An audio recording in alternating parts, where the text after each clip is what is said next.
Ook de Rijndonk televisie is aanwezig. Dus als je nog een hoorgoed wil doen, doe het even, want zonder meer is dat een beeld met wilde hoor en het wilde niet. Ik heb al een commentaar gehad met een hutje, kan ik niet dat hutje op de televisie? Ik wel, dat is een kwaliteitskrant, dat moet ik gezegd worden. We gaan door naar het echte lezen uit de klas. En we hebben een aantal mensen, we hebben heel veel jongschrijvers dit jaar bij de klas, dat merkte wel als je het leest. We hebben een aantal mensen verloren aan het woord, we hebben ook 3 Neklosjaars, Patricia Kolen, Annemiek Lucassen en Frank Cox. En Patricia Kolen wil geen het spits of de spits, dat mogen allebei, afbieden. Ze is een fijnpreuver en in overkoken, en dat is onze rubriek overkoken, dus niet overkoken, maar overkoken. En zij maakt ook deelgenoot van het geheim van verkenspoed met spek. En je kunt het meelezen op bladzijde 13.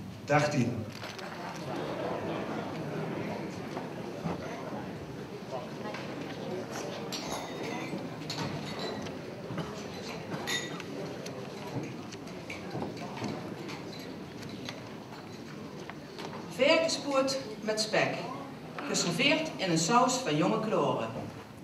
Benodigdheden. En een verkenspoed van ongeveer 5 kilo, voor 8 personen. 2 flessen jonge kloren, goeie boter, tonnemos en een fles witte wijn, peper en zout. Werkwijze. Laat de goeie boter even in de magnetron zacht weren.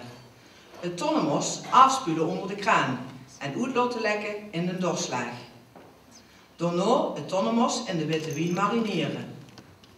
Dan de verkenspoed even met de goeie boter en kruien met peper en zout.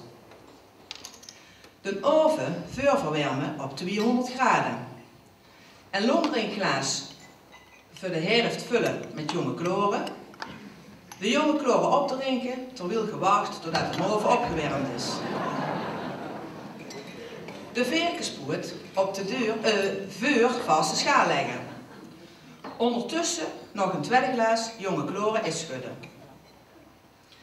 Tweede glas jonge kloren opdrinken en dan de verkenspoed in de oven schuiven. Na ongeveer 20 minuten de oven op 180 graden zetten en 2 blaas bullen met jonge kloren. De glaas leeg drinken en de scherven van het eerste glaas oplapen. Nog een half glaas inschenken en opdrinken. Na een half uur de hoven opdoen te checken. Brandwondenzalf in de badkamer gaan halen en op de bovenkant van de rinkel aandoen. 2 blaas jonge kloren schenken en het middelste opsoepen.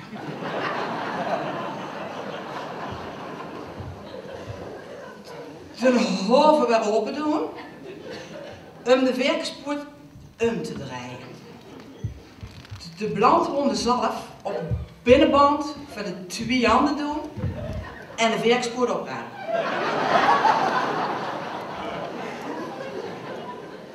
De andere blaas jonge kloren opsoepen, de verkenspoed nog eens omdraaien en met een handdoek de brandronde zalf van de verkenspoed afvegen.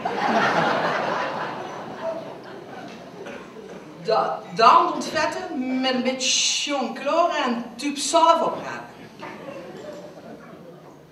Kapot glas opvegen en de poed terug naar de hoven zetten. 2 fles jonge kloren hop maken en van de grond rapen. Zelf van de grond komen. En daar nog maar even blijven zitten. De hoofd uitzetten, de ogen toedoen en de hele nacht dronken. De volgende dag, in de late voormiddag, de verkenspoed serveren op een mooi serviesje met een zilveren bestek. Serveer daarbij het tonnemos dat je even op het fornuis hebt opgewarmd. de ganse namiddag en de vroege avond de rotzooi in de keuken opruimen en de moren en de plafonds afwassen. De leeg flessen naar de glaasbak brengen en niet vergeten maagdepletten te kopen.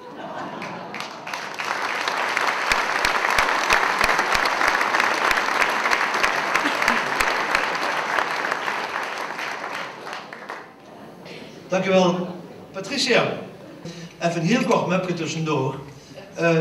Dokter, ik heb dringend een bril nodig. Ja, zit de kap had, dat denk ik ook.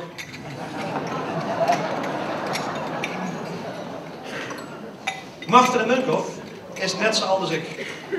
Die is van de vroege al hevig geïnteresseerd, wie is zichzelf toen, in popmuziek. Ik weet nog dat hij in Vera Atheneum een reis naar New York gewonnen heeft bij een prijsvraag over de Rolling Stones uit de Muziek Express.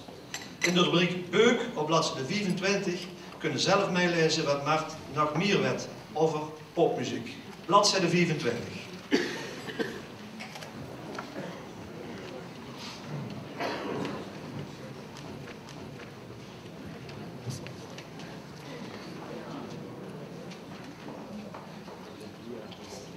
Over Beuk.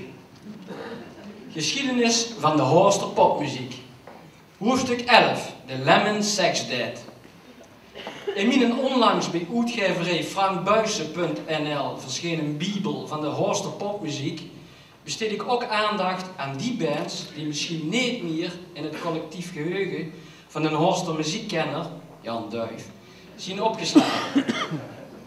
Bands zoals The Sparks, niet kapot te krijgen, ook niet naar 17.411 geknapte snoren en 3 heupen. Predilection en The Heat met een Jimi Hendrix van Horst, Mart van de Munkhoff uit de Korte Straat, niet uit de Sint-Jozefstraat, op Stratocaster, die kende iedereen. Net zoals No Choice, de Zoeps, Karloff en Nico en het huwelijk. Nico en het huwelijk. Die komen zelfs met een liedje Mijn meisje op een televisie in 1984.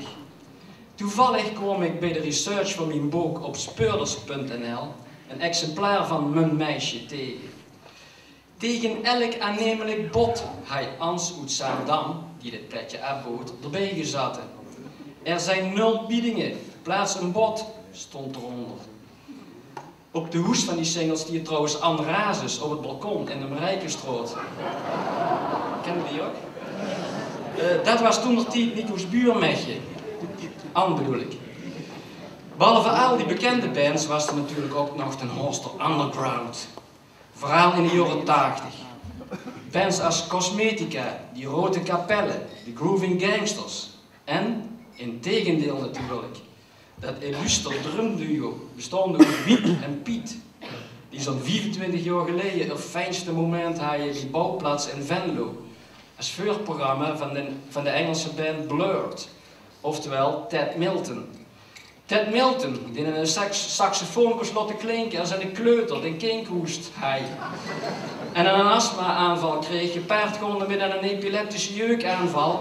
Die Ted alle heuk en gaten van het podium bij bouwplaats liet zien. Wat niet zo moeilijk was, want dat podium was maar ongeveer 2 bij 1,5 meter. Zoiets als de main stage bij Tour van Barcelona. Ik was er ook bij door een bouwplaats. In het bezit van een all-areas pasje bewoog ik mee relaxed backstage, genietend van Jack Daniels, truffels en groepies. Nou ja, groepies, was man was er. Jij macaroni voor Weekend Piet gekookt. Maar die stonden zo stief van de zenuwen dat Ted Milton alles alleen had opgegeven. Hij vroeg nog naar het recept, maar dat hoeversman niet. Geheim. Wiek toont tegen hij over groepjes hier wat minder te klagen. Maar ja, dan bloos ook de eerste trompet in het drumduo. Ik was gekleed in stemmig zwart, maar dat huurde gewoon zo begin jaren 80. Anders kostte het even ruig doorgaan. Een zwarte reem met het nodige ijzerwerk eraan. En natuurlijk zwarte, spitse schoen. De spitste die ik in Venlo bij een Amerikaan had kunnen vinden. Engelse schoen trouwens. Big hair, flinke koef en aan de zijkant superkort opgeknipt. Zelf gedaan. De zaal stond vol met fans uit Horst. Van de liedjes die in tegendeel speelden, kosten vooral de stukken zoals Dr. A.A.A. ter Ruwe en de Bolero op een instemmend geknik rekenen. Stek greep nog een keer heel hard gevulde auto's. Maar waar ik het eigenlijk over wil hebben is een totaal vergeten hoorsterband, de Lemon Sex Dead, afgekort LSD.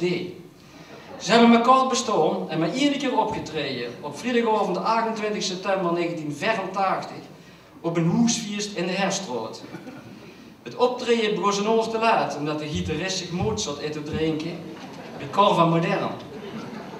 De set bestond uit maar 3 nummers. Het hele optreden heeft ongeveer 8 minuten en 33 seconden geduurd. Qua muziek dan? Nou ja, muziek. Het was een takkenherrie.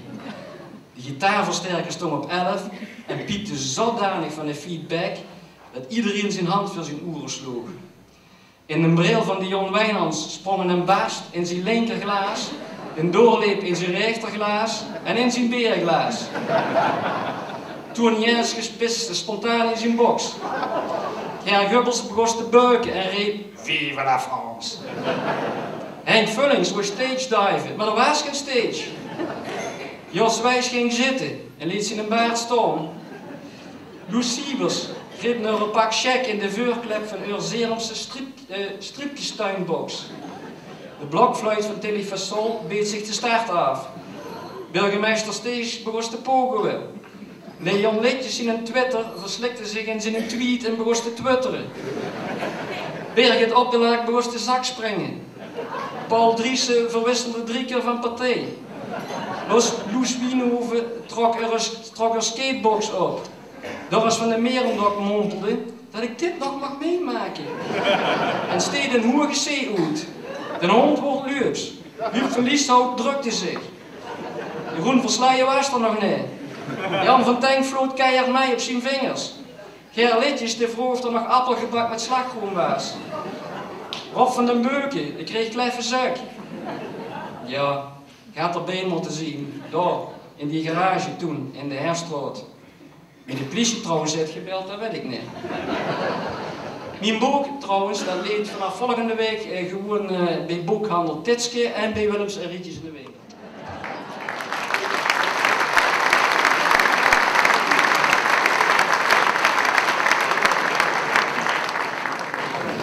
Dankjewel Maarten voor deze les muziekgeschiedenis. We gaan weer met, even kijken, met mijn kerstverse collega, professor Duffeling. Professor Duffeling heeft een enquête gehouden onder krantenlezers. Hij wil ook geen resultaten toelichten, uiteraard onder de rubriek wetenschap, op bladzijde 27. Professor Duffeling.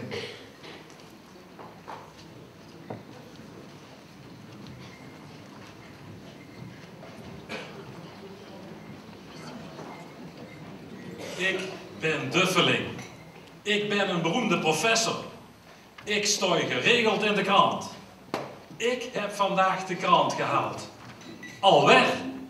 Dat is verdomme een derde dag dat ik zelf de krant moet gaan halen. Onze krantenjongen, een mechje van een jaar of 15, zit toes met een burn-out. Overbezorgd. En geen vervanger, dus zonder zeuren nog zeuren. Normaal gesproken zou mijn vrouw de krant wel hebben gehaald, maar zij heeft haar abonnement opgezegd. Niet met de krant, maar met mij. Overigens leek het wel of ze de krant opzij toen ze mee vertelde wat er aan mee mankeerde. Al te laat, ouderwets, schreeuwerig en een muffige geur. Zeker met na het weer. Nee, ze wou wat niks. Ik zei, we hebben de krant toch? Dat is al de laatste niks. Maar ze bedoelde wat anders. Ze wou weg. En nee, ik mocht er geen contact zoeken en ook niet met mijn schoonmoeder. Ik dacht nog, nou moet ik niet te zielig gaan doen, want anders zult er zien dat ze nog blieft ook. Maar ze ging en dan moet ik dus zelf de krant halen. Maar dit is een wetenschappelijk verantwoord stukje, dus het werd tijd met iets wetenschappelijks op de proppen te komen. Speciaal voor deze klas heb ik een nog lang en gedegen onderzoek en zelfreflectie-lezerstype vragenlijst opgesteld. Met deze vragenlijst kunnen zelf onderzoeken wat voor type mens je ziet. Het tijdstip van de krant lezen zit al heel veel over uw karakter.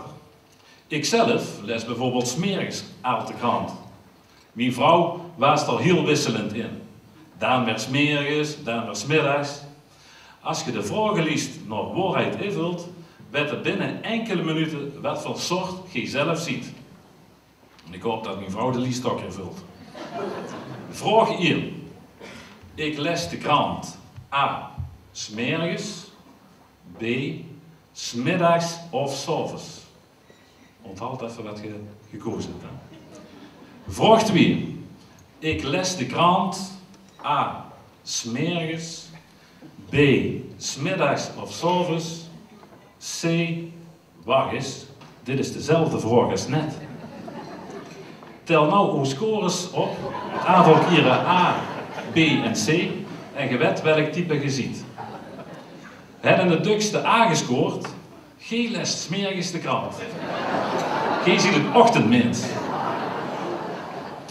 G scoorde de dukste B, G leest de krant pas 's middags of 's avonds. Waarschijnlijk hadden de krant samen met uw buren en die kregen hem in de bus. G ziet een zuinig type. Als je de krant 's middags pas leest omdat je de ganse morgen in uw nest ligt, dan zie je een lui type.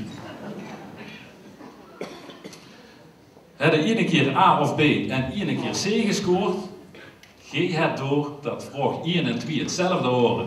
Knap uur. G ziet het oplettende type. Oh, hadden ze even de gek.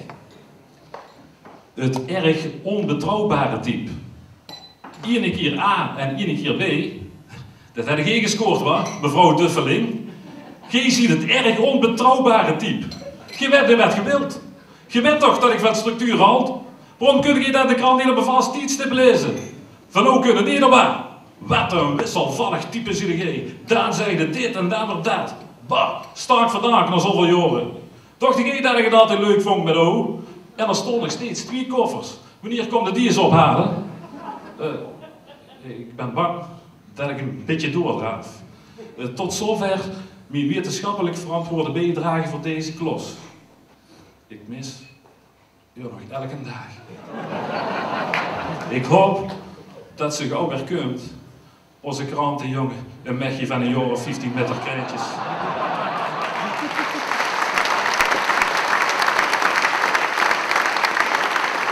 Macht van de Wenhoff. Die komt even op.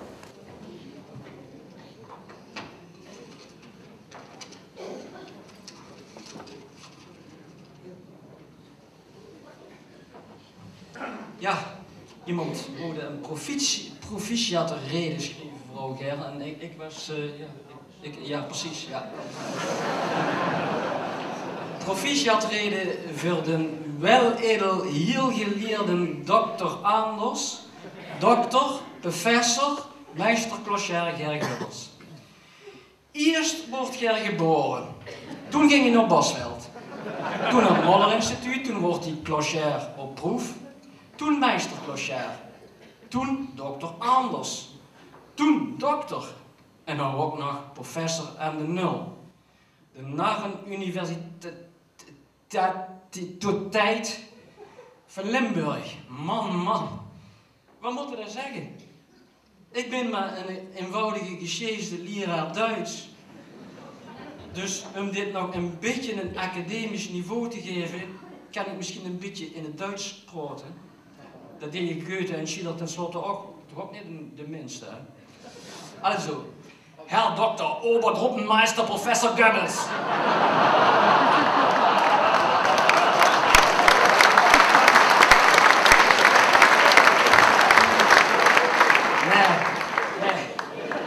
Nee, op de een of andere manier klinkt het, nee. Maar hoe praten die professoren dan onder elkaar? Latijn natuurlijk, ah ja. Usquam domine professor Gerardius Gubelius Lochtius Meldersloium. Gratulatione multum triplex. E magis fantastica luxuria delicatus sexus multiplexus laminatus. In eternum benedictus spiritus dominus, in nomine Servesia, ad fundum prostum scol amen. Schoon wat? Maar dat verstiert ook geen kanus. Rondbul. Nou ja, ik dan misschien in het Frans. Ten slotte is jij ook professeur, n'est-ce pas? Beaucoup de félicitations. Bravo encore. Super de luxe. Avec du mayonnaise fricadelle spécial sur un taille. Et la grande boucle du Tour de France. Et le Notre-Dame à la Seine. Avec Quasimodo et Maurepiquet. Avec le cinéma dans la rue de l'école. Et bien sûr, aussi des gratulations à votre femme extraordinaire. Niet ordinaire, maar... Élégant, sympathique, intelligent Yvonne. Qui a beaucoup de patience et de compassion avec vous et votre Neuquén. Mais talent, oui, certainement. De façon humoristique, absurdiste et inimitable et spéciale du monde entier. Donc, vive la France! Vive la République drummelig carnavalistique! Et du magasin Clochard fantastiek!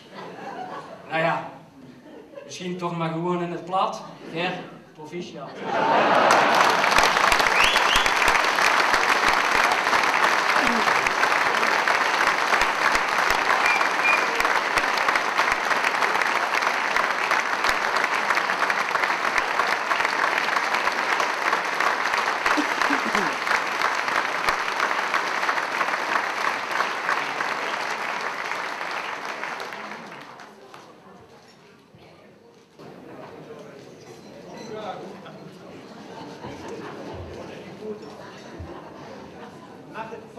Foto nog getekend. Wat? Dat is de foto van de clip van Hubbe Chris.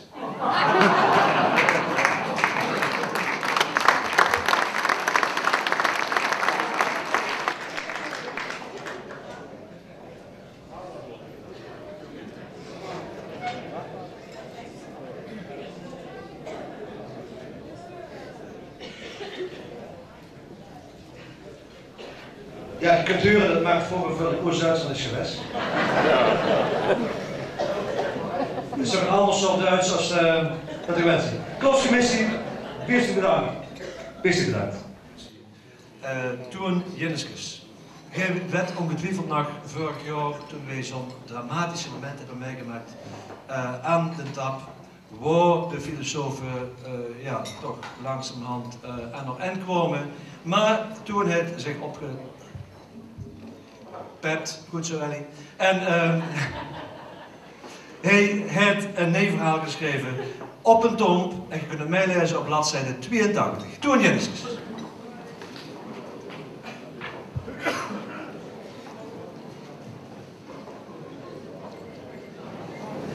Ja, mensen onder het bladeren en zoeken. Kwam ik nog iets tegen bij de presentatie van de 11e klas. Dat was in 1978, voor degenen die zich gauw konden terugrekenen. In 1978 hebben we een tweede oliecrisis gewet dat nou ministers allemaal hebben over pessimisme, optimisme. Dan zeggen ze pessimisten, zeggen het glas is half leeg. Maar je moet eigenlijk zeggen het glas is half vol. Maar ik had toen iets en andere dingen voor pessimisme en optimisme. De pessimist zei, alle vrouwen zijn slecht. De optimist zei, dat is te hopen.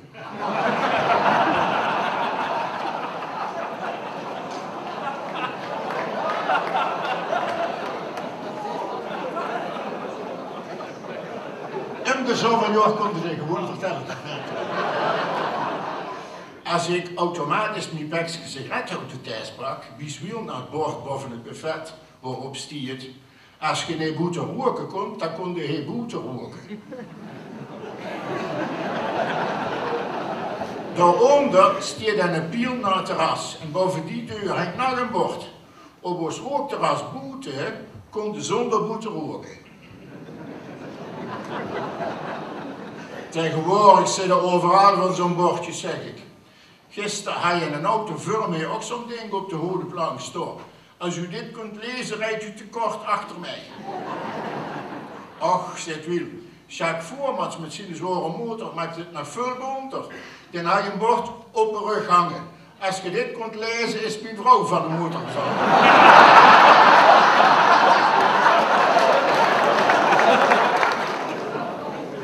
Heibertje is ook binnengekomen. Hij oert nefris en dat blijkt te kloppen. Ik voel me gaar niet goed. Mijn stelregel is dat ik alleen drink als ik verdriet heb, als ik blij zie en als ik doorzet.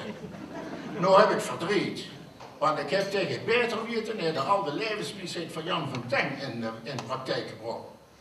Wilde een oor gelukkig zien, dan moeten zoeken. Wilde een dag gelukkig zien, dan moeten trouwen. En wilde een gans leven gelukkig zien, dan moet hij een hoofd pakken. En nou zie ik kapot van het willen hoepen plukken. Als de cowboys in het Wilde Westen zich zo gevuld hadden als ik nou, dan had je de Indianen met 4 gewonnen. Maar waar hadden in godsnaam dat blauw oog van vruchtwiel met compassie? Ja, bij dinsdag was ik voor boodschappen in Lobberich. Dat doe ik geëer. Daar heb ik eens gevraagd met een mechje van zoothandel Jochems. Wie ik erachter kwam dat ik zelf zout zat had.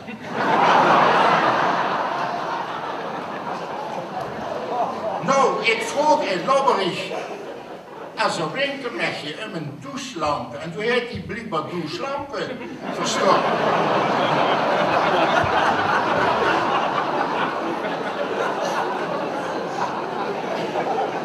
En ze peerden me erin. Zeg Heibert, zag ik toen we uitgelachen worden. Dat doet me denken aan die keer dat mij hier de gsm in de pisbak was gevallen. Ik viste met zo'n tractorhoed een tietje onder de warme lucht druiger. Maar toen je er nou op het buffet lag, kwam er nog zoveel water uit dat Wiel mij adviseerde om een fort als douchekop te gebruiken. Willemke begint over de politiek. Kende je Haider, de rechtse politicus uit Oostenrijk, zeg maar de Wilders van dat land? Tegen Haider heeft zich in de gasmaand geleden s'nachts doodgereden tegen een boer. Wie te hel gereed natuurlijk en hij ook nog gedronken. Kan die Wilders van ons neer wat dukker over de Napoleonsbaan in plaats van over de A73. Never de Napoleonsbaan stond op buur zat. De gemeentesecretaris geeft geen commentaar. Maar na een paar seconden begint hij over de aanstaande verkiezingen. Heb jij dat ook, dat ik politici het liefst op een afleidbiljet zie? Daar hangen ze hoog, ze houden de mond en ze zeggen vraag niks terug. Ian zooi is het, concludeert Heibertje. Politici zijn al corrupt op het criminele af. Oh, zegt de gemeentesecretaris. Corruptie is nooit het gevolg van de politiek, ze gaat er af. En wat het criminele betreft, wat crimineel is, wordt nooit bepaald door de dader, maar door de politiek. Willemke Lagers. Ik heb toen duchtig woord met mijn vrouw. Ik ben mij aan de schreeuwelen, maar toch mende ik prins van Horst te kunnen weren. Zag zij dat ik geen kont heb aan de prins. In zo'n prinsenboek, daar moet toch wat in zitten. Nou, ik heb er de wind van vullen gegeven. Als dat wat met koon te maken heeft, zag ik, dan moet hij maar snel zelf kijken. Geen een koon om de prinsenwagen te trekken.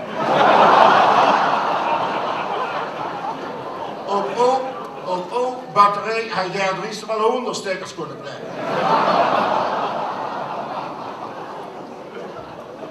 Als je nou mager ziet of dik, er is altijd wel wat, zeg ik. Ik ben gaar niet mager en elke keer als ik mijn tweede nummer tegenkom, tikt hij mij veel betekenend tegen de boek. Oh, weer dikker geworden. Op een gegeven moment was ik dat koets en zag ik, dat zou wel. Elke keer als ik met een vrouw naar bed ga, dan zet hij me er nog een dik stuk vleesvuur.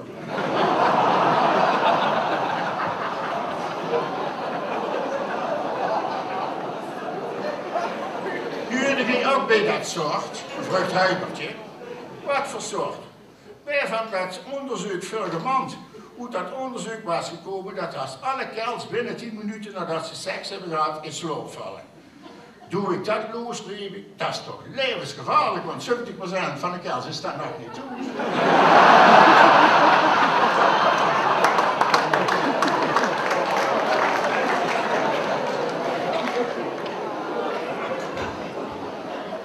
als Willemke even later naar huis gaat, zei hij tegen Wiel, ik vroeg me af waarom ik hier naar kom. Al schele wazen, amper een verstandig woord guur. Geef mij maar een tientje, dan ga ik meer heen even. Boete huur hem zingen, alles had een einde, nur die worst had zwaai, die worst had zwaai, die worst had zwaai.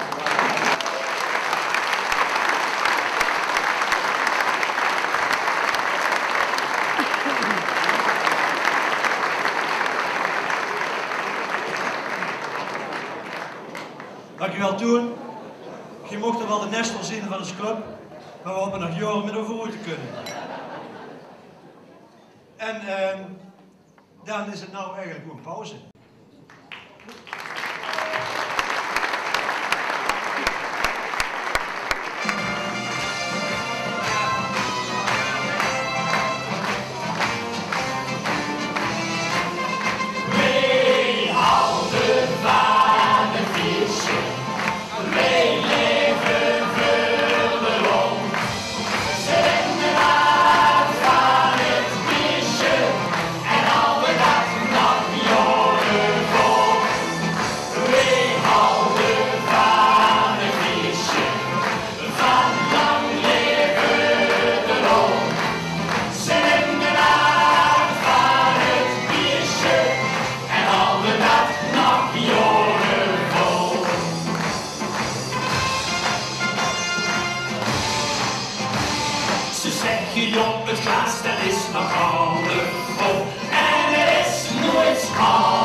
Is op de 10 en nog een 4 komt, dat is echt niet zo verkeerd. Ik weet wel dat zo'n 4 of doe iets onder mij, maar toch ben ik de beste allebei. Wij houden van een 4, wij leven voor de rol. Zingen af van het biertje. Wij houden van een feestje, van lang leven de lol. Zingen af van het biertje en al de dag nog jongenvol. Wij houden van een feestje, wij leven voor de lol. Zingen af van het biertje en al de dag nog jongenvol. Wij houden van het feestje, van lang leven de lol. Zingen af van het biertje en al de dag nog jongenvol. Zingen af van het biertje en al de dag nog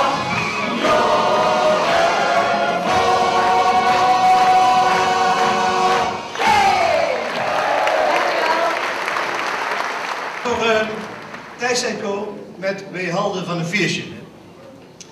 En nou ga ik eerst beginnen met een beetje een vervelende mededeling.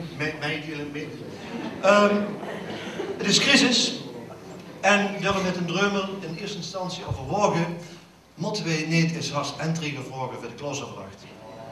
Oh, dat vond ik weer ook, daarom hebben we het niet gedaan. Echt zat.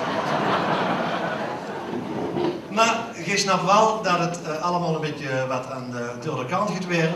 Dus straks, na afloop, hebben de mogelijkheid, het is niet verplicht, maar het mogen stellen dat je denkt van, goh, in over is wel 20 cent weer. Dan kun je de rust dadelijk in een putje, dus die de kloskant. Nou, ik laat er straks nog een kijken nog. Dan moet je wat in doneren als je wilt. Het moet niet, nogmaals, het is vrijheid, blijheid. Maar entreffen, dat vonden we te wiet gewoon, dat is, ja, dat past niet bij de klas.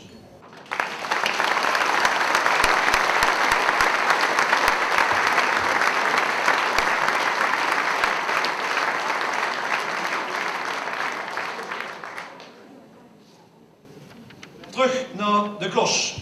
Ik heb hem net even aangehaald. Professor Hendricks, de op 1 na jongste professor bij de 0.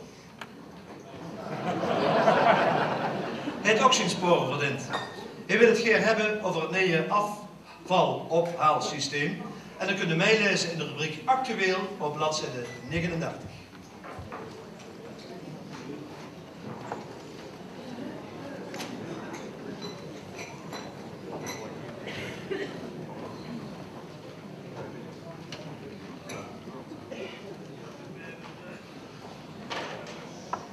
Zo, in ieder geval goed te huren dat ook de klas helemaal meegeeft in de trend van deze tijd. Geen een entree, wel een vertrekpremie.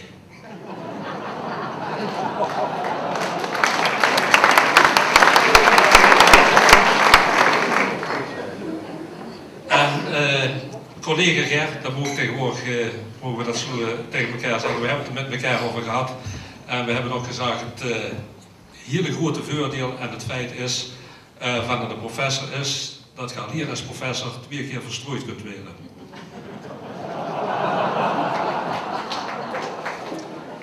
Maar goed, het nieuwe afvalophaalsysteem. Echt shit. Ik denk dat dit het meest gore stukje is dat ik ooit geschreven heb. Maar ik wou je toch kwijt. Afval wilde kwijt. Dat gore heeft niks te maken met Al Gore, de klimaat- en milieugoeroe uit Amerika. Alhoewel, die kleine groene afvalemmertjes, die keukenafvalemmertjes, dat wordt volgens veel mensen wel een gore bedoeling. Maar er mag gelukkig wel een plastic sekje in het emmertje. Als een soort van voorbehoedmiddel voor het emmertje. Het nieuwe afvalophaalsysteem van Horst en de Maas. Wat een geëmmer. En wat hebben ze over ons en over zichzelf afgeroepen. Birgit zal met Kerstmis wel zware dagen hebben gehad met al die commotie. En zware dagen, daar kun je van aanvallen. Van een peer ook. Maar ja, wat wilde ook als wethouder als je het afval in uw portefeuille hebt? Het is net als geld en het stinkt allebei. De rood heeft het systeem uiteindelijk met z'n allen goedgekeurd. En goeie rood is duur.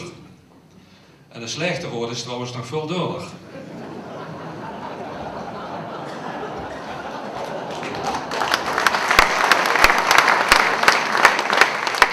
Linksom of rechtsom, in Horst aan de Maas mocht en de rood wat kosten. Allemaal die stukken in de krant, die protestactie via internet. Birgit kreeg het allemaal over zich heen. De ganse shit. We zien nou een goeie mond onderweg. Tijd voor een kleine evaluatie, toch ik. Tot nu toe, 8 vuilnismannen, drekskels, die van de D-bukken en een hernia hebben. 72 mensen die er groene emmer gekweet zien. En 2012 huishoudens die alles in de plastic tariefzak doen en niks scheiden. En 6 stellen die echt gaan scheiden. Echt scheidingen dus. Ik wou dat hele systeem toch nog eens even met andere ogen bekijken, of in ieder geval onder de loep nemen. En doet er straks allemaal mee wat je wilt. Je kunt dit blad van de klos eruit scheuren en bij het al papier doen, of je gooit de ganse klos zonder de nietjes bij het al papier. Ik heb de tijd genomen om alle informaties en instructies door te nemen. Vooral het alfabetisch overzicht dat in het emmertje zat en waarop staat wat er in het keukenafvalemmertje mocht. De folder zelf zat erin, maar mocht er uiteindelijk niet in. Bovenaan stiert de voestregel voor keukenafval. Keukenafval is alles wat verteert als het in de grond wordt gestopt. Theo Arts heeft meteen bezwaar aangetekend.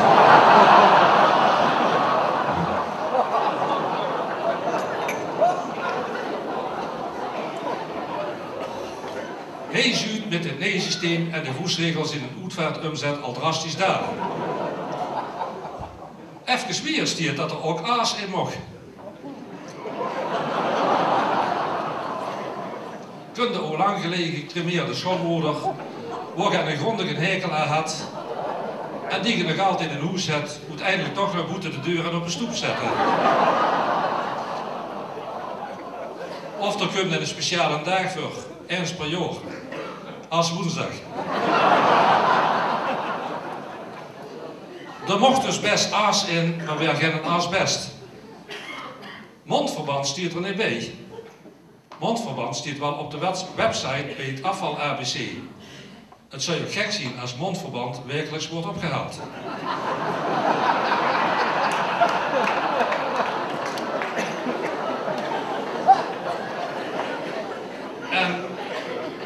En dan dat gezeik over incontinentiemateriaal. Gegarandeerd dat je voor die 24 liter emmers dadelijk per kilo moet gaan betalen.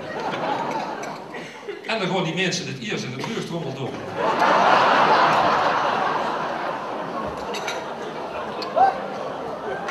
Ook goor. En elk goor wil dat meer, want dat stroomverbruik gaat weer ten koste van het milieu. En wat er uit de terugtrommel komt, als je geen volautomaat hebt, moeten we opvangen in een emmertje van onszelf. En door de wc spoelen. Dat kost weer extra water. Als je het pas doorspoelt als het emmertje gans vol is, kost het weer minder water. Bij Elsenhorst en Berkelheem wordt niks gescheiden. Hup, de ganse zandtekroom in een grote container van Van Endewinkel. En ook de batterijen van de huurapparaten. Al huurt dat niet. Er zien ook nog mensen die toest de lege batterijen verzamelen en die daar in die roeie KCA-box aan de weg zetten. In de hoop dat ze weer opgeladen.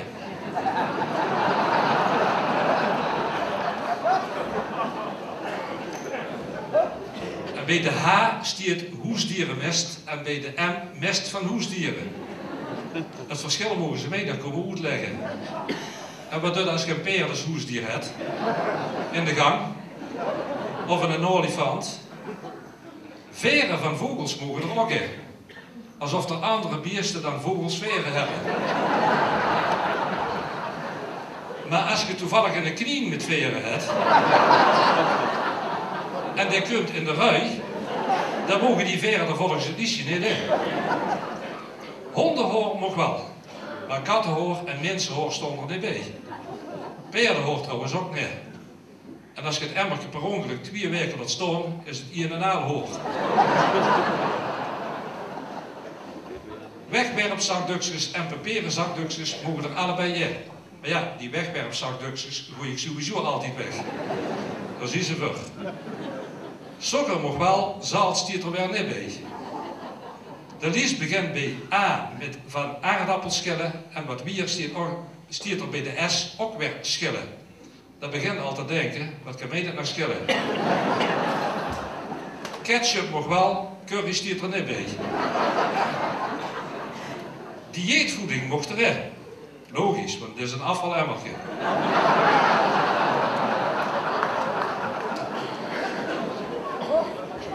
Groente stiert bij de G en wortels werden bij de W apart genoemd. Waar? Taart weer wel en vlaai niet.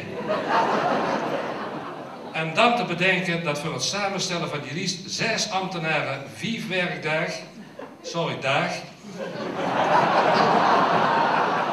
in de weer zijn geweest. Het mocht wat kosten.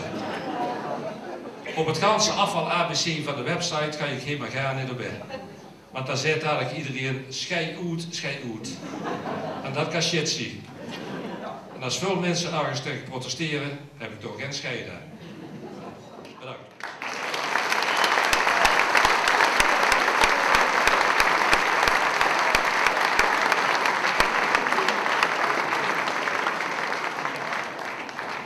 professor Wim Hendricks. We gaan de lessen voorlezen. Ellen Peters zit in de rubriek senioren over het thema iedereen wil oud worden, maar niemand wil oud zien. En je kunt het meelezen, als je de goede bril bij je hebt, op bladzijde 29.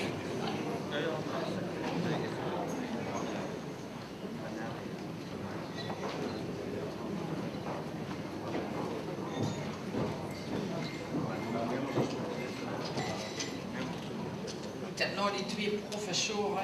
Ja, okay. Iedereen wil oud worden en niemand wil het zien.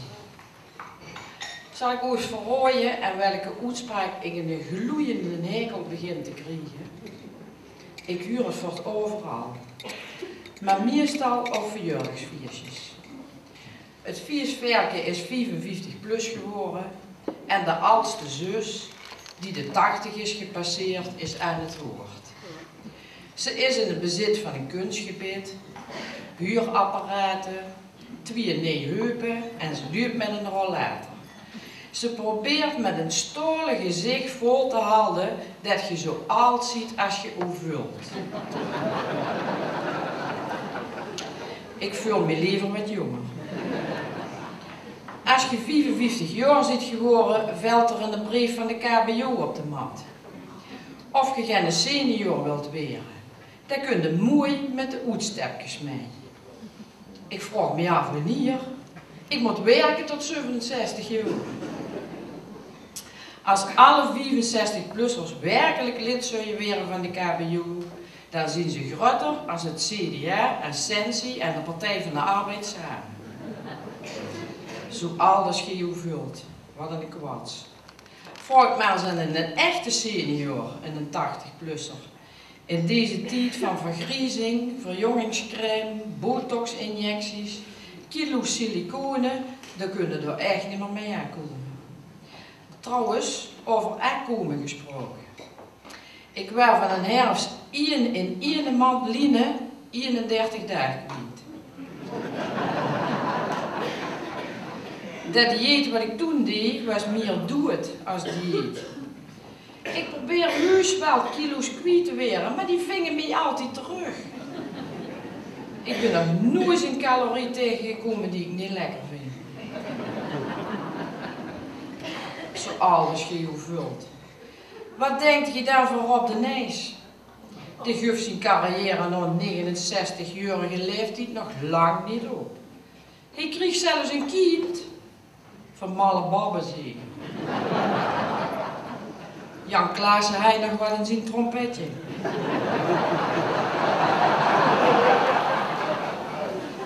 Dat is toch niet leuk voor zijn kind? Is hij zelf van de pampers af en eet pap ze voor nu. En dan nog 4 keer per dag zuster Ursula over de vloer. Daar zouden eens een banger hart van moeten krijgen, meneer De Nijs. Maar ik heb toch wel eens, heel af en toe, dat ik bij mezelf denk, ik weer een dag ouder. Dan kom ik bij het kruidvat naar buiten, wat denkt het, mijn fiets, weg. Ik heb me toch hier neergezet, een half uur geleden. Ik wilde me in en ik wil vast beginnen te praten over gejatte fietsen. Maar dan spreek ik mezelf toe. Rustig blijven. Even ademhalen. Even nadenken. Een seniorenmomentje. Och ja, mijn fiets staat nog bij de plus. Of ik zit alweer op een verjaardag. Glasje wien? Ja, lekker. Of nee, doe toch maar liever water. Dat is beter voor mij. De verjaardagsgast neven mee drinkt wel een glasje wien. En nog een half uurtje, seniorenmomentje, zegt mijn buurvrouw, hé, je drinkt een mine wien.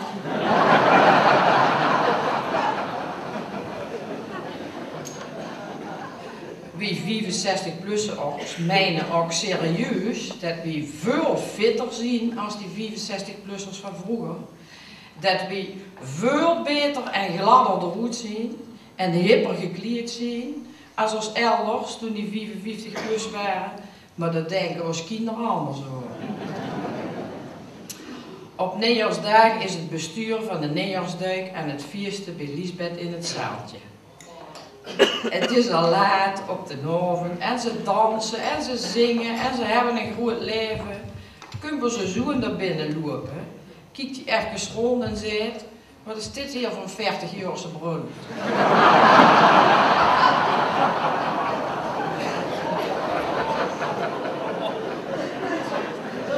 Wie 55-plussers, wie fiesten en sporten wat, wie fietsen en sporten wat af. We rennen van de schoonheidsspecialist naar de fysiotherapeut en we zien gruts op ons eigen tand. Maar als we jeurig zien, twitteren als kinderen. Vanavond moeten we naar de verjaardag van ons man. En dan komen de oude vellen ook weer.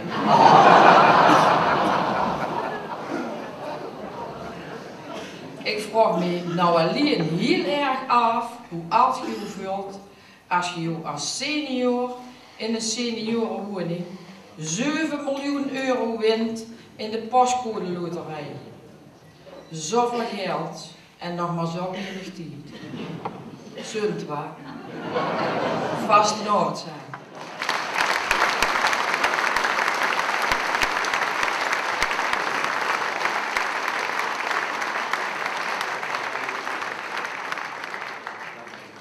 Dankjewel, Ellen.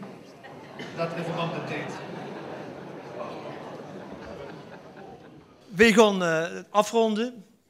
En dat betekent dat ik wil ook bedanken voor uw enorme aandacht. Ik vind het knap dat je met zoveel man in zo'n zaal zo muziekstille kunnen luisteren naar de ganse avond. Dat vind ik echt geweldig. Daar moet ik ook zelf een applaus voor geven. Is super. Is echt super.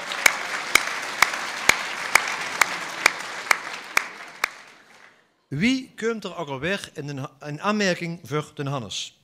Immers krijgt een Hannes als hij boete zijn schuld duchtig gekloed is. Zoals bijvoorbeeld de drummel zelf. Zolang Grubbevoors en Lottem gekke mondig haalden, loopte als drummel aalt als derde op een optocht. En loopte letterlijk achter de feiten aan. Dat bedoel ik mij dat ik bang ben dat het afvalsysteem wel tot op de grond toe afgebroken en uitgemolken zal zien. Er is geen bak meer over te verzinnen. Hoewel, kunnen mij gezakt van de baan. Ik ben benieuwd hoe origineel mensen nog kunnen weren in een optogenhuis. Maar een drummel krijgt in Hannes niet, omdat ze zelf vast willen houden aan tradities. Dus de kans dat we ooit een keer, dags voor gekke maandag, een idiote zondag krijgen, is te verwaarlozen. Eigen schuld dus. Liesbeth had een Hannes kunnen krijgen. Ze zingt een liedje waarin ze vertelt dat ze naar de Lange gaat, naar het centrum en naar blok 10. Heeft ze graag een tijd voor. Want als er bij die 3 kroegen wat te doen is, heeft ze zelf ook de tent vol.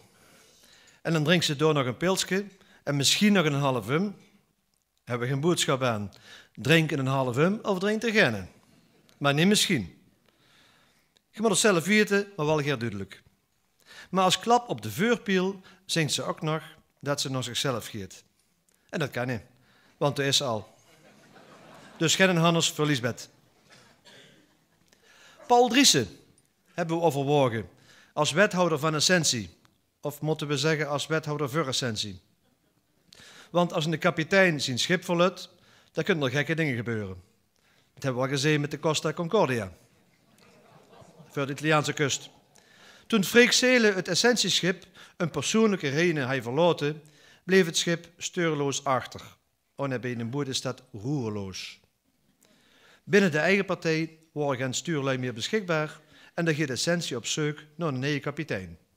Uitgerekend in het dorp worden van vaar ook Concordia het. En nog van de tegenpartij ook. CDA, christenen delen alles.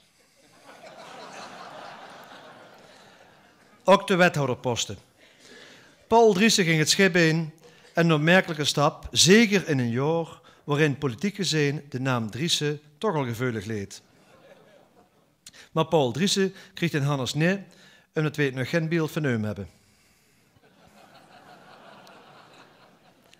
De jongens van de Plus had je den Hannes kunnen krijgen, want die had je natuurlijk gelijk. De veuringang van de Albert Heijn leed gewoon aan de achterkant. Kijk, als ik op de parkeerplaats sta, dan weten dat je aan de achterkant staat. Omdat je dat in alle andere gebouwen kunt zien. Je zit nergens in de ingang. Behalve dan die van de plus, als je een beetje naar rechts kijkt. En die verwijs, maar daar staat er dan met terug naartoe. Maar als je een tunnelvisie hebt en je kijkt alleen maar naar het pand van Albert Heijn, tja, dan is het toch gewoon de voorkant. Ondanks het feit dat je weet dat er aan de andere kant ook een voorkant leed. Dat is dus een pand met 2 voorkanten. En daar is niks mis mee, want er zijn ook panden met 2 zijkanten.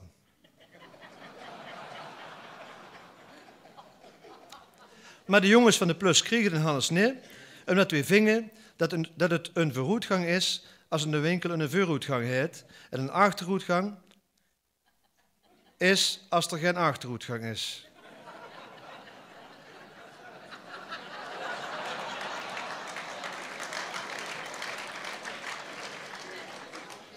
De drekskels in Horst, of gek. De drekskels, zo'n grote brede kels die zich moeten bukken om 2 van die klein emmertjes op te pakken en die te kiepen in de wagen. Dat snap ik goed dat ze dat zoveel mogelijk in de duister willen doen. Daar wilde niet mee gezien worden. Daar komt bij dat het niet opschudt. Daar krijg je de wagen van zijn leven niet meer vol. En dat is voor de kels natuurlijk de sport. Wagen vol en een hoes. Maar de drekskels kregen Hannes niet, omdat ze voorlopig in Horst met al dat geëmmer niet werkloos waren. Het mega-piratenfestijn hebben we nog overwogen. Een evenement dat wordt in Amerika goed geslaagd en zoals dat daar gaat, dan zitten er kapers op de kust. En dan zit Horst ineens, kom maar naar Horst, we hebben meer faciliteiten. Daar worden we in Amerika niet mee eens. En door dat gestrevel zei de organisatie, we pakken neer Amerika, we pakken neer Horst, we pakken neer. En toen zouden ze in Amerika bij de pakken neer. Geen mega-piratenfestijn meer. Als 2 hund vechten om een knook of wat voor, giet een derde er gauw mee vandoor. En nou mogen ze ook nog gaan vrezen voor de slotconcerten voor Ouwenhuizen. Want voor een grachtenconcert het een gracht nodig, voor een hofvieverconcert een hofviever en voor een concert op het Vrijthof een Vrijthof. Dus wat hebben we nodig voor een slotconcert? Een slot. En waar staat er een slot? Juist, in Horst, in Kasteelpark ter Horst of, zoals gewone mensen het noemen, op het Alcatraz-terrein. En dan moet er maar nimmer gestreveld worden, anders gaan de slotconcerten naar de Melderse, naar het Vlasven. Maar het mega-piratenfestijn krijgt in Hannes neer, omdat we geen behoefte hebben aan een derde piratenfestijn, naar de Prinsenproclamatie en de Prinsenreceptie. De vluchtelingen in Horst. Horst aan de Maas is een gastvrije gemeente. 2 bungalowparken, de Schatberg, talrijke minicampings, een deel kleine en een paar grote hotels, een polenhotel en daarneven vangen we nog asielzoekers op. Vorig jaar hadden we er per saldo nog 5 over. Gelukkig mochten die, net als met vakantiedag, meenemen naar het volgend jaar.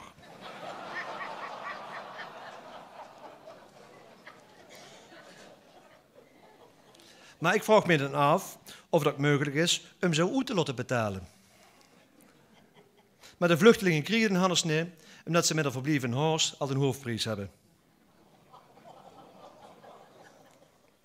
De Horster mensen die in plaats van eens in de 2 weken de bekjes voor 2 keer in 1 week boete moeten zetten. En daar de 4 keer ook nog de blauwe bak, de bruine zak, de doorzichtige zak. Continu reden voor het vrachtwagens door dorp. Hier Noord, daar Centrum, daar Zuid en daar Wolveura. Ken je die zangeres, Sita? Ik wel. En ik haal niet van Euromuziek. En ik wil er ook niet mee geconfronteerd worden. Maar ik heb in Horst geen keus meer. Je komt Sita niet alleen overal tegen, je kunt er nog niet meer ontwijken. Maar de Horster mensen kregen Hannes neer, omdat ze de politiek zelf gekozen hebben. En als ze dat nee hebben, hebben ze er gar niks meer te zeggen. Ikzelf had een Hannes kunnen krijgen, Want hebben die twee van, hoe heet ze ook weer, die twee van Dinges, je weet wel, die twee van Dinges, Huub en Chris, een liedje gemaakt, stond op een plaat en dan gaan ze dat gans pimpen met fotoclip en alles. En daar hebben ze meer tussen gezet. Ze hebben een van mijn allervoordieligste foto's van internet gehaald en die in een clip verwerkt. Ik hoopte eerst nog dat het beperkt zou blijven tot de zittingsavonden, maar helaas. Het is te zien op het World Wide Web. En er komen leerlingen mee op school vragen of ik Dinges ken. Ik probeer dan altijd, net als op de foto, door een neusluw te hangen. Door te vragen wie ze precies bedoelen.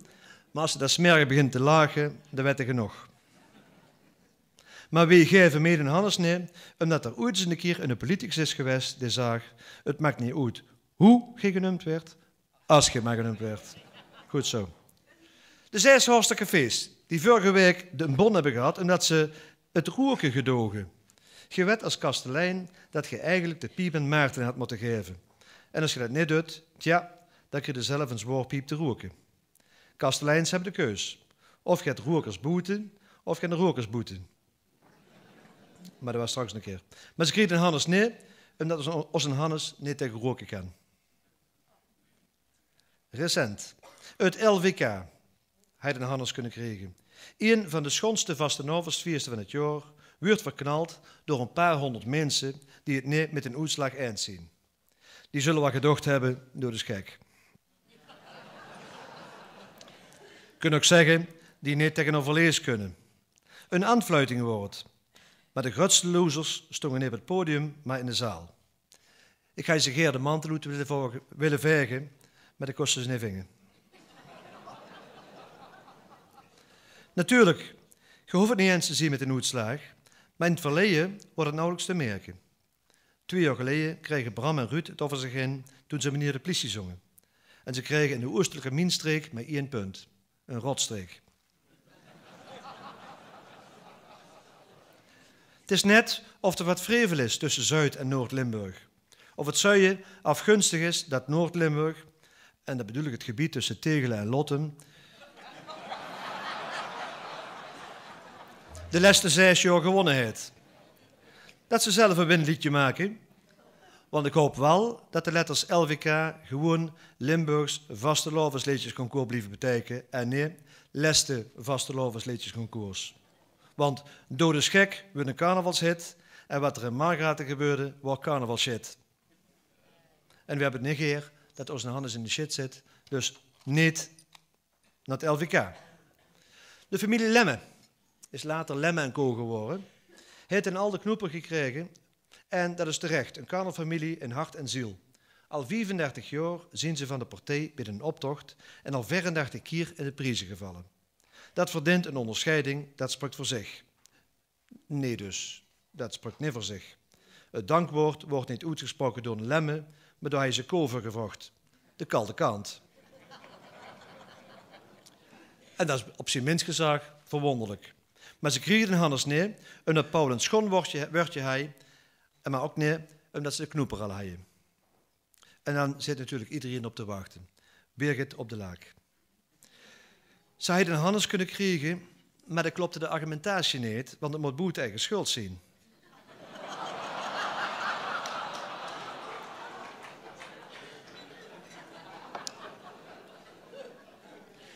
En Birgit is zelf met het afvalidee gekomen.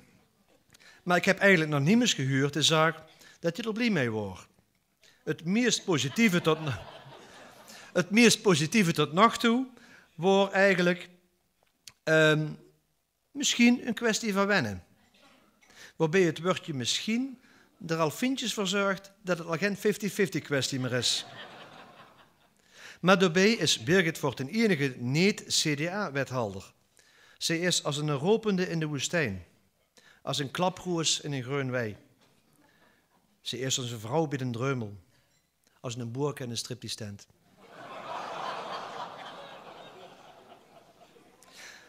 En daar kan ze niks aan doen. Maar Birgit krijgt een Hannes nee, omdat ze er zelf voor gekozen heeft om zich te laten kiezen. De leraren had je de Hannes kunnen krijgen. Ze moeten misschien een week zomervakantie inleveren. En dan kun je wel zeggen, iedereen moet inleveren, dan is dat wel zo, maar anderen mogen tenminste geld inleveren. En die krijgen er geen werk voor terug. Wij wel. En omdat mijn vrouw ook in het onderwijs zit, leveren wij maar met die 2 weken zomervakantie in. En die kunnen we gaan niet missen. Want normaal gesproken heb ik de eerste week nodig om een beetje papieren op te ruimen en om de neiging om naar school te gaan te onderdrukken. In de tweede week gaan we naar de Meert in Horst, op woensdag naar de Sfeermeert in Ersen, de Brokantmeert in Horst.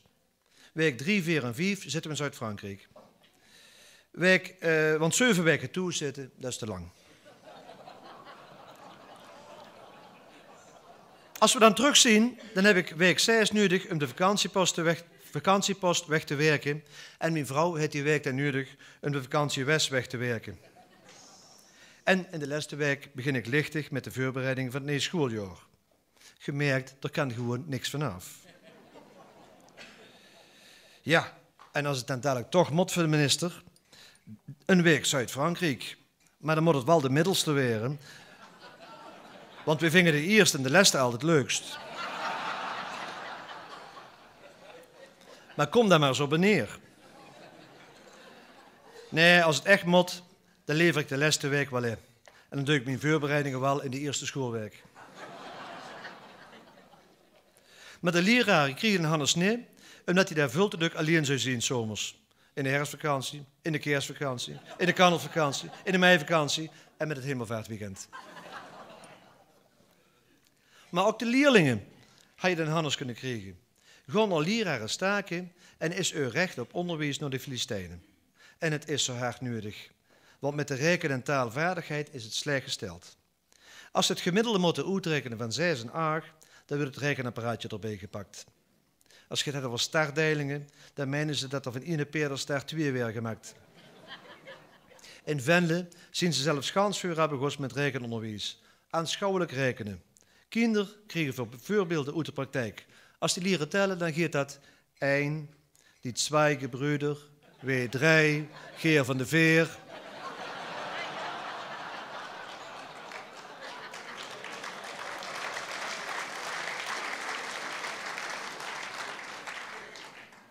Zo erg is Den Horst gelukkig nog niet. Maar het taalonderwijs, een zin ontleden zit er nimmer in. Qua gezegde komen ze niet weer als Oost-West thuis best. Maar bij de wat lastiger spreekwoord als bijvoorbeeld schering en inslag, slaan ze de boert valikant mis. Het enige meewerkend voorwerp dat ze nog kennen is tegenwoordig een telefoon. Dat ding werkt overal mee. Om over bepaling van tijd nog maar te zwiegen. Meneer, staat die klok goed? Nee jongen, die klok hangt. Nee, maar ik bedoel, klopt die? Nee jongen, die tikt. Nee, met Nederlands dat gaat niet goed. Engels tegen, dat gaat wel weer. Maar dat komt omdat de leraar zijn les altijd eindigt met game over. En dat snappen ze. Frans gaat ook wel, dan noemen ze me al jaren professeur. Dus zo gek klinkt dat niet. Duits is weer een groter probleem.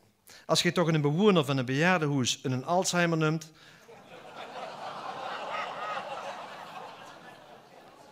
dan is er nog arbeid aan die laden.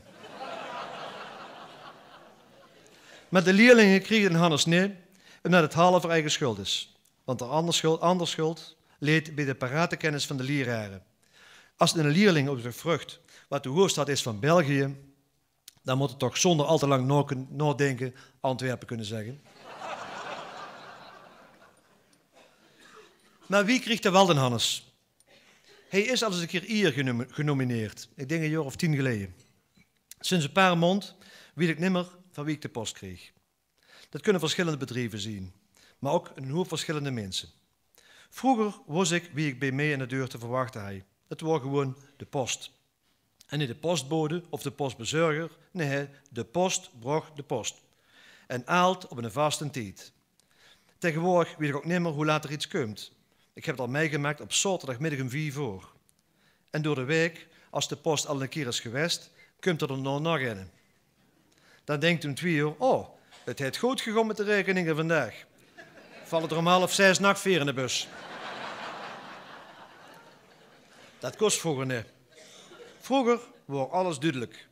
Dan kwam er een mens in uniform, platte kieps op, schoudertas tot has aan de achterdeur de post brengen. Maar het staatsbedrijf PTT, wat toch een staatsbedrijf was, veranderde in 1989 in KPN, in 2002 in TPG, in 2006 in TNT en vorig jaar in PostNL. En iedere keer ging het ten koste van het personeel. Het is onrustig bij de post. De post is bezorgd. En wij ook. En dan snap ik de oorzaak wel. Mensen doen wordt vul met e-mail, sms en Facebook. In plaats van een groete uit Urk kaart, kregen we een Hallmark-kaart via e-mail. Banken sturen geen afschriften meer, hoef ik niet, de post is zelf afgeschreven. Maar de post priest zich ook zelf een beetje uit de meert, met die postzegels. Ze zetten er helemaal de prijs op, maar gewoon 1. Alsof we dat niet zelf zijn, 1 postzegel. Maar ik snap de bedoeling wel, want als ze de prijs omhoog gaan zetten, dan blijft er gewoon 1 op de postzegel staan. En dan merk je niet, als je 10 postzegels haalt, dat je van 4,40 naar 5 euro gaat. In Horst wordt het postkantoor ontmanteld en gaat naar de kledingwinkel van Vanoch, met een agentschap bij de Plus. Dat distributiecentrum zit inmiddels alweer in de garagebox. Personeel is ontslagen of overgeplaatst, van Horst naar Venlo, van gleuvendienst naar autodienst. Kortom, van actieve post zijn ze postactieve geworden.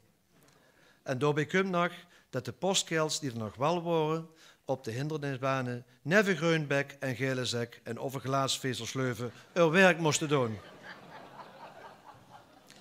De kloscommissie vindt daarom dat de post den Hannes verdient van 2011 en heeft Gijs Hendricks, een echte post van vroeger, bereid gevonden om de Hannes namens PTT, KPN, TNT, TPG en PostNL in ontvangst te nemen. Gijs Hendricks, de post.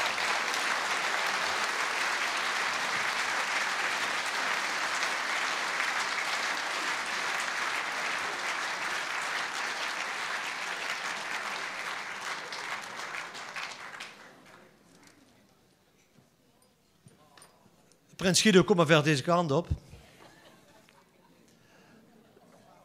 De Hannes is ook dit jaar weer ontworpen door Al Jacobs. Dat is hij van hem gewend. Dit jaar heeft hij zijn kleinkinderen bij ingeschakeld, want je ziet, deze post heeft breven in zijn postzak. En die breven zijn gemaakt door zijn kleinkinderen. Dus dit is een familie Jacobs multifunctioneel beeldproject. Al bedankt.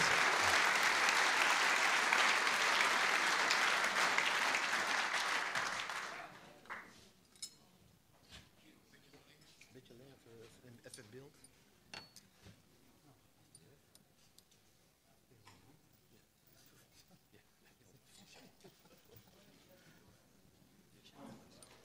Dit is geen Italiaans. Ja? Oké, heb je iets te zeggen?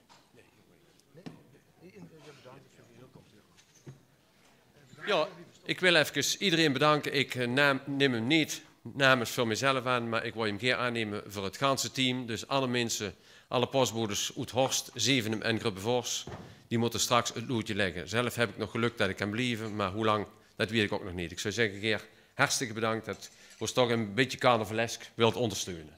Geer gedaan. Wat heb je gestoord? Dan kan je op foto maken. Dan moet je het ja. Ja.